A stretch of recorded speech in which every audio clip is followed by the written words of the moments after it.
Ramai orang ingat simpan emas ni macam main saham. Maksud kata, dia risau kalau harga emas jatuh nanti dia akan rugi.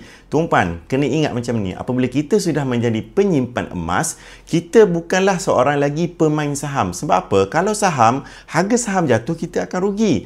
Dengan emas, walaupun harga emas jatuh, tuan-puan tak rugi 1 sen pun dan berat emas ni tak berkurang 1 gram pun. Sebab apa? Walaupun harga emas jatuh, tuan-puan mempunyai pilihan untuk tidak menjualnya lagi. Sebab itulah saya selalu sarankan, simpan emas ni tuan-puan untuk simpanan 2 tahun dan ke atas. Sebab apa? Setelah 2 tahun, biasanya kita sudah pun dapat merasai keuntungan. Berdasarkan sejarah, harga emas naik sebanyak 10% setahun sejak 10 tahun kebelakangan ini.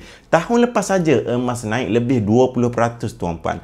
Jadi yang sebenarnya kalau kita simpan emas, jangan takut walaupun harga emas jatuh. Tetapi orang yang faham tentang ilmu emas, dia tahu bahawa ketika harga emas jatuh, itu ialah peluang untuk tuan-puan dapatkan emas yang mahal dengan harga yang diskaun. Jadi tuan-puan, betulkan dulu mindset. Macam mana nak betulkan mindset dengan emas ni? Kena banyak baca buku lah tuan-puan. Buku Wang Emas Fundamental saya ini ada terangkan segala-galanya. Jadi, ambil peluang harga emas jatuh pada hari ini untuk pertama, top up gram emas tuan-puan yang mana telah memulakan simpanan emas. Dan yang kedua, untuk mulakan tabungan simpanan gram yang pertama pada hari ini. Tak tahu cara dia? Pin video di profil saya ada terangkan tentang 5 langkah mudah untuk mulakan simpanan emas yang pertama.